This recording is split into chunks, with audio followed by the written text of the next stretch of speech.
এই মুহূর্তে কে আছেন আমার সাথে কথা বলার জন্য, সরাসরি কথা বলার জন্য 7596893900 তে? নমস্কার, কে বলছেন? নমস্কার। বলছি আমি আমার ছেলের জন্য বলছি। ছেলের নাম? ছেলের নাম রাজশেখর চ্যাটার্জি। হ্যাঁ, রাজশেখর চ্যাটার্জি। রাজশেখর চ্যাটার্জি। আমার অনুষ্ঠান দেখা হয় না এই প্রথম দেখছেন? না না, আমরা অনুষ্ঠান দেখি, ভালো লাগে। ভালো লাগে? অল্প অল্প ভালো লাগে? না না না, ভালোই লাগে। রাজশেখর চ্যাটার্জির ডেট অফ বার্থ বলুন। 11ই সেপ্টেম্বর 11ই সেপ্টেম্বর 1996। 96। কটার সময় জন্ম? 6:40, উড়িষ্যায়, কিন্তু কিয়ঞ্জর, উড়িষ্যায়। হ্যাঁ, 6:40 AM না PM? না, 6:40 PM। 6:40 PM। হ্যাঁ, উড়িষ্যা কেওনঝর। কিয়ঞ্জর। আচ্ছা, কেওনঝরে জন্ম। আচ্ছা, উড়িষ্যার কেওনঝরে জন্ম। আচ্ছা, সিংহ রাশি, মীন লগ্ন, এটা আপনি জানেন নিশ্চয়ই। হ্যাঁ হ্যাঁ হ্যাঁ। হ্যাঁ, এর আগে আপনি বহু অ্যাস্ট্রোলজারের সাথে সাক্ষাৎ করেছেন, সেটা আমি দেখতে পাচ্ছি। না না না না, খুব একটা কারোর সঙ্গে বেশি আমি বলি না। করেছেন করেছেন, এক দুজনের সাথে তো করেছেন। একটা হয়েছে। হ্যাঁ, বেশি হয়নি, সেরকম কিছু হয়নি। আচ্ছা। আপনার ছেলের জন্মছকে বৃহস্পতি ভঙ্গ, কালসর্পদোষ এবং মঙ্গল শুক্র পঞ্চমে বসে রয়েছে এবং লগ্নে শনির সাথে কেতুর অবস্থান এবং রাহু দ্বারা দৃষ্ট।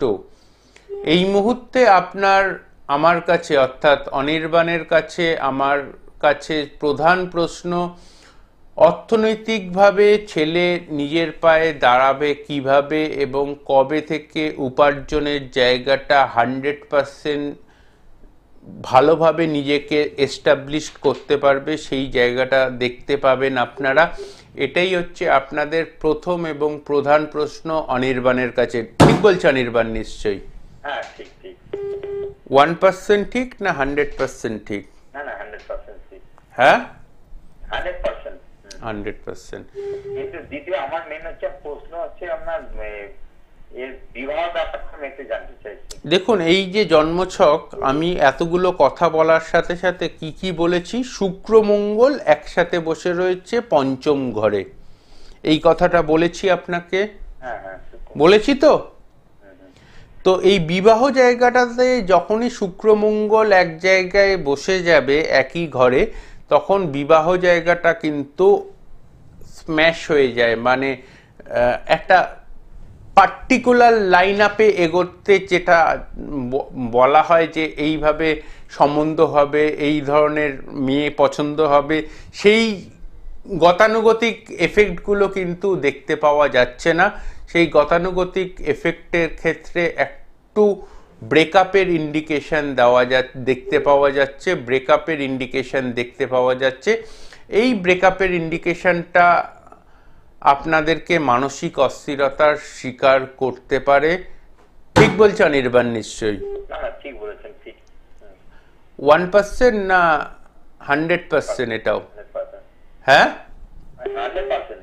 আচ্ছা, ওর সপ্তমে তো রাহু আর বুধ আছে, ওটার জন্য কি প্রবলেম কিছু হচ্ছে? সপ্তমে যেমন রাহু আর বুধ আছে, লগ্নে সেরকম শনি আছে। কেতু আছে। হ্যাঁ, এই রাহু শনিকে দেখছে, বাধা বিপত্তি যোগ করছে, তো প্রবলেম তো আছে। আপনি তো সবই জানেন, আপনি বলছেন আপনি কারোর সাথে আলোচনা করেননি, এটা আমি মানতে পারি। আমি একটু একটু অ্যাস্ট্রোলজি শিখি, সেই জন্যই। আমি কি বললাম, আমি হতেই পারে না, কারণ আমি ছকটা আপনি ভালো মতো অ্যানালিসিস করেছেন সেটা আমি জানি, সেটা আমি দেখতে পেয়েছি, সেই জন্যই আপনাকে বলেছি। আপনি তো এই ছক নিয়ে এক দুজনের সাথে হলেও আলোচনা করেছেন। ঠিক বলেছে, এই কথাটা বলেছি না বলিনি? হ্যাঁ বলেছেন, আমি কালচার করি, আমি নিজে কালচার করি। কালচার করেন মানে আরো বেশি ভালো। মানে আপনি এই ছকটাকে নিয়ে কালচার করেছেন অলরেডি। হ্যাঁ হ্যাঁ। অনেকে থাকে নবিশ, যাদের সাথে জানতে চাইছি আপনার কাছে আরো ভালো বেটার ভাবে একটাই কথা বলবো, শনি রাহুর বাধা বিপত্তি যোগটা খণ্ডন করুন। শনি রাহুর বাধা বিপত্তি যোগটা খণ্ডন করুন। 100% সব কিছু ঠিকঠাক মতো এগিয়ে যাবে। যারা আমাকে এই মুহূর্তে টিভির পর্দায় এবং ইউটিউব চ্যানেল আচার্যা শ্রী অনির্বাণে আমাকে দেখতে পাচ্ছেন, তারা নিশ্চয়ই দেখতে পাচ্ছেন যজ্ঞে আহুতিদানের অনুষ্ঠান, এবং আমি আচার্য শ্রী অনির্বাণ অ্যাস্ট্রোলজার, বাস্তুবিদ এবং তন্ত্র বিশারদ হিসেবে দীর্ঘ 25 বছর, সেই 1998 সালের ডিসেম্বর মাস থেকে আমার আচার্য উপাধি পাওয়া থেকে দীর্ঘ 25 বছর অ্যাস্ট্রোলজিক্যাল কেরিয়ারে সাথে যুক্ত রয়েছি, এবং দীর্ঘদিনের এই অ্যাস্ট্রোলজিক্যাল কেরিয়ারে আমি কয়েকটা বিষয় নিয়ে সবসময় অডিট থাকতাম। যে আমার জীবনের প্রথম 4-5 বছর আমি বশীকরণের কাজ নিতে চাইতাম না, মনে হতো বশীকরণের কাজ নেওয়াটা অনৈতিক। বয়স ছোট ছিল, হয়তো গোপের রেখাও তখনও ঠিকঠাক মতো ওঠেনি, কিন্তু সেই সময় মনে হতো বশীকরণ কোনো অনৈতিক কাজ।